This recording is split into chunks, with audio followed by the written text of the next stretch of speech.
Past tense, और इसका हिंदी अर्थ होता है भूतकाल।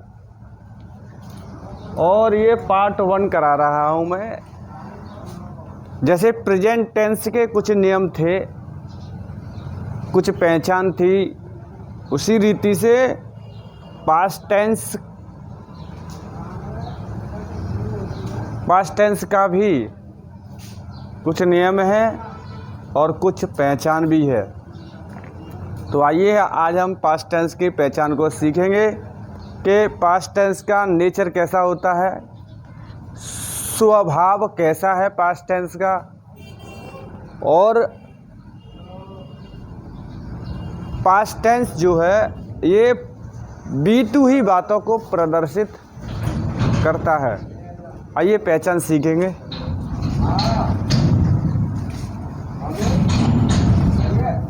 पहचान, देखो, जिन हिंदी के वाक्यों के अंत में, जिन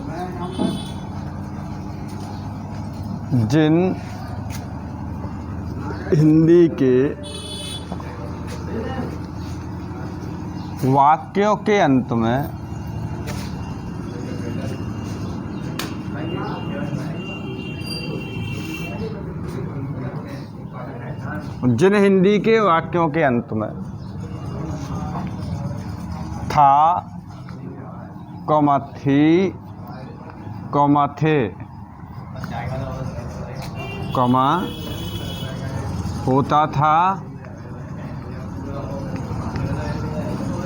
होती थी, होते थे,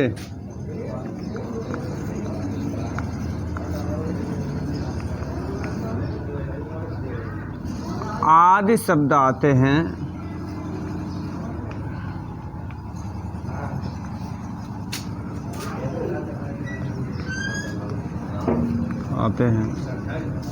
उसे पास्ट टेंस कहते हैं।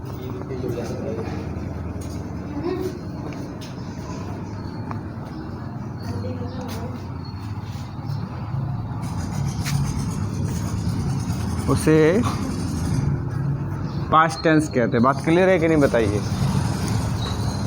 ये पास्ट टेंस की पहचान है। क्या पहचान है? जिन हिंदी के वाक्यों के अंत में था, थी, थे, होता था, होती थी, होते थे आदि शब्द आते हैं, उसे पास्ट टेंस कहते हैं। बात क्लियर है कि नहीं, बताइए। तो पास्ट टेंस का एक नेचर अलग होता है। जब हम हिंदी में वाक्य लिखेंगे तो उसका नेचर था, थी, थे, होता था, होती थी, होते थे, इस प्रकार का नेचर अगर आपको दिखाई दे तो वह पास्ट टेंस का एक गुण होता है, और उसी की वो, मैं कहूँ, संतान है। इसके कुछ नियम भी हैं, रूल भी हैं। जैसे मैंने कई बार एक एग्जांपल दिया है, जब हम बाइक चलाते हैं तो रोड के नियमों का हम पालन करते हैं। भाई, जब हम बाइक चला रहे होते हैं तो हम रोड के नियमों का पालन करते हैं। तो नियम मतलब रूल। तो ठीक उसी रीति से पास्ट टेंस ने कुछ अपने रूल आपको दिए हैं, और उन रूलों को हम अपने जीवन में फॉलो अप करेंगे तो एकदम से हम पास्ट टेंस को अच्छी रीति से Hindi translate to English translate में बदलना सीख जाएंगे। जैसे देखिए रूल नंबर 1,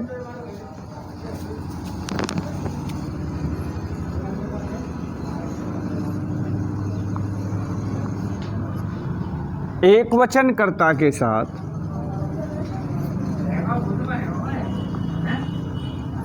एक वचन कर्ता के साथ बॉज लगाते हैं।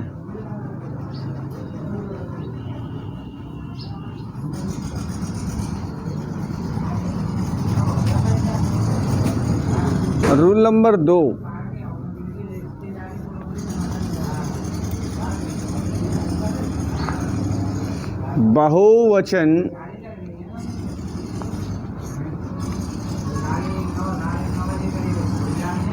बहुवचन कर्ता के साथ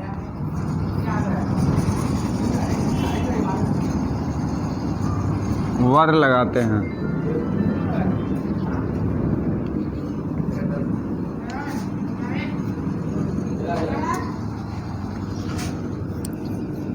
और रूल नंबर 3, इस टेंस में, कौन से टेंस में? इस टेंस में, इस टेंस में मतलब पास्ट टेंस में। इस टेंस में आई को एक वचन कर्ता माना गया है। आई को एक वचन कर्ता माना गया है। तो आई के साथ फिर क्या लगाएंगे? वॉच।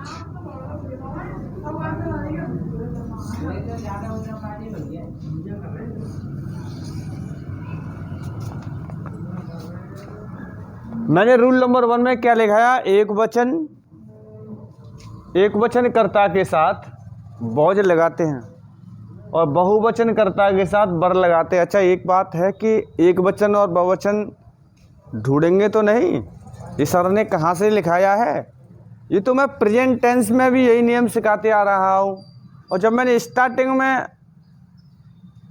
शुरुआत में ही इन पहलुओं पर मैंने चर्चा किया है।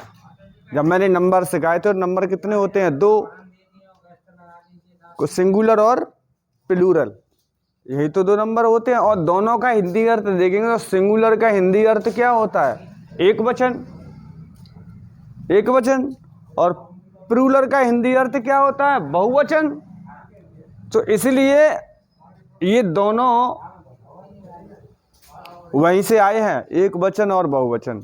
और एक वचन के साथ हमेशा लगाएंगे वॉच और बहुवचन के साथ हमेशा लगाएंगे वर। इतनी बात क्लियर है कि नहीं? आप बताइए। अगर क्लियर है तो आगे देखिए। आगे मैंने एक और लिखा है कि इस टेंस में, कौन से टेंस में?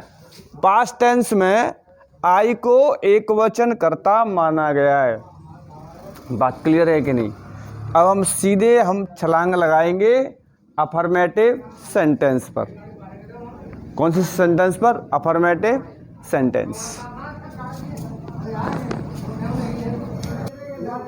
अफर्मेटिव सेंटेंस, AFFIRMATIV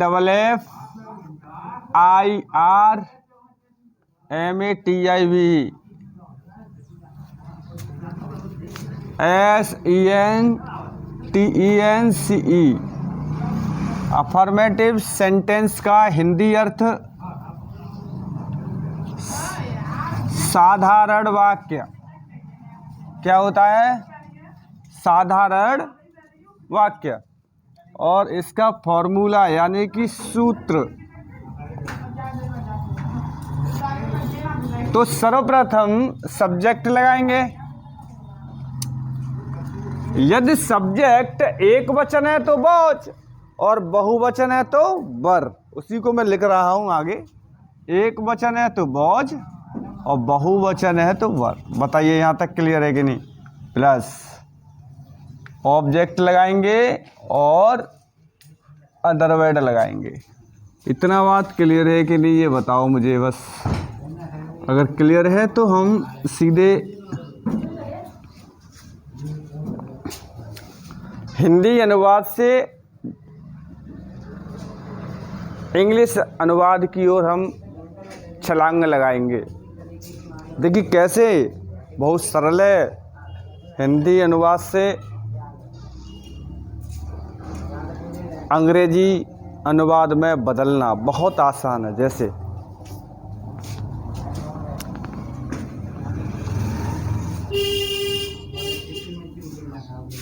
क्या जैसे वह बहुत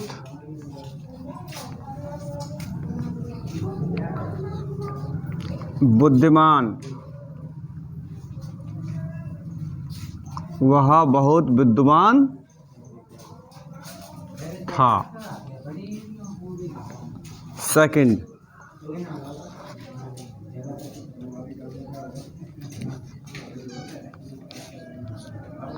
हमारा स्कूल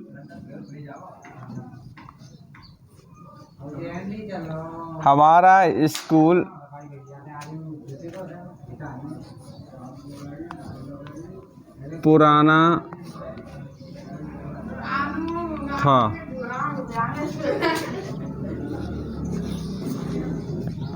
वे यहाँ नहीं थे।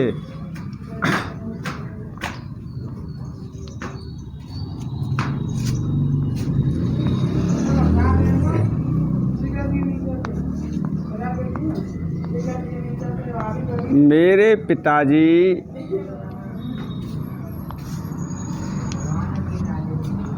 पिताजी आज अपनी बस में नहीं थे।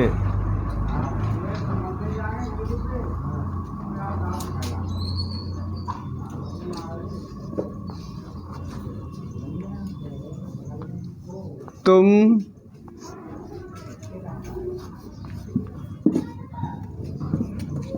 पागल आदमी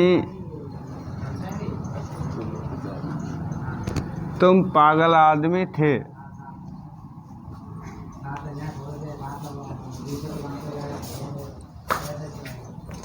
5 वाक्य मैंने आपके सामने लिखे, इनका हम इंग्लिश अनुवाद में हम ट्रांसलेट करेंगे।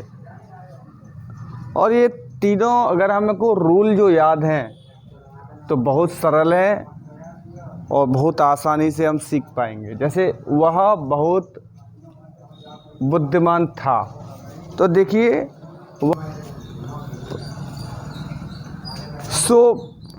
हम इसको अब इंग्लिश अनुवाद करेंगे।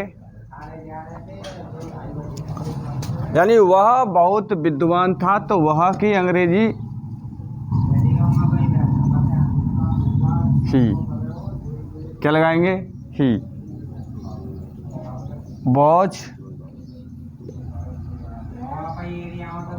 वेरी। अब विद्वान की एक इंटेलिजेंट होती है भाई, विद्वान की एक इंटेलिजेंट होती है, एक छोटी स्पेलिंग होती है वाइस, WISE। तो WISE वाइस माने विद्वान, है ना। हमारा स्कूल पुराना था, तो कैसे करेंगे? अवर स्कूल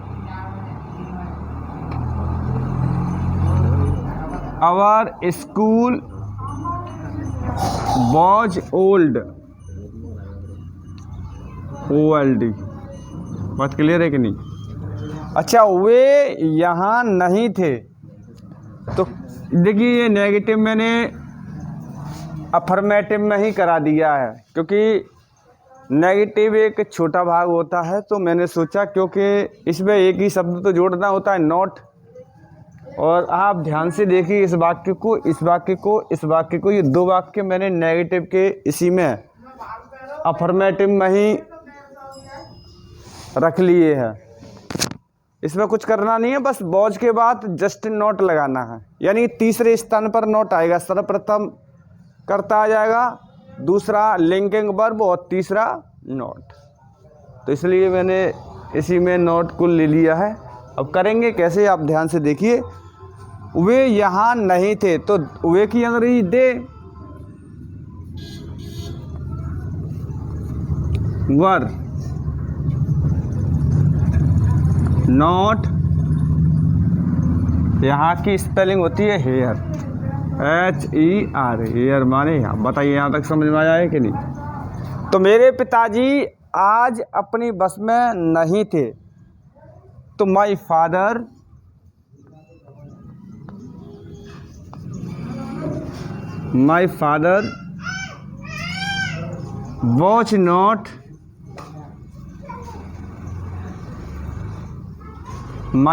वॉज नॉट अपनी बस में कौन नहीं थे? मेरे पिताजी। तो इन हिज बस टुडे। तुम पागल आदमी थे। इसका देखिएगा, तुम की अंग्रेजी सर्वप्रथम लगाएंगे यू के साथ वर, WERE। अच्छा, पागल की आप जानते हैं मेड। अब ध्यान दीजिए, मेड से हम कुछ आज नया सीखने की कोशिश करेंगे। तो मेड माने पागल।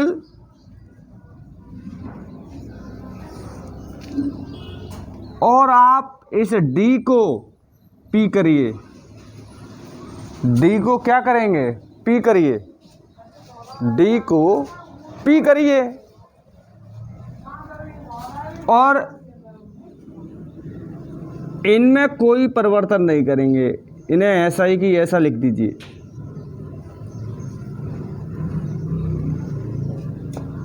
एक चित्र बन गया, एक स्पेलिंग बन गई, मैप। और मैप माने होता है नक्शा। और नक्शा तो भारत का भी है, विश्व का भी है। जहां आप गांव में रहते हैं उस गांव का भी नक्शा है। तो नक्शा की स्पेलिंग आपको बहुत आसानी शब्दों से मिल गई और बहुत सरलता के साथ। पागल से व्यक्ति कब नक्शा बन जाए ये मालूम नहीं है। पागल से कब आदमी अपने अस्तित्व में आ जाए ये मालूम नहीं। सो मेड माने पागल और मैप माने नक्शा। बात क्लियर है कि नहीं? सो बस यही करना था, मेन MAN। मुझे लग रहा है आप सीखे हैं। इस वीडियो को कंटिन्यू आप देखे रहिए। यहाँ से आपको पास्ट टेंस की पहचान प्राप्त हो जाएगी और नियम भी आपको प्राप्त होंगे। और अफर्मेटिव सेंटेंस के साथ साथ मैंने नेगेटिव भी इसी में जोड़ दिया है। इसलिए यह क्लास यहीं पर देता हूँ मैं विराम।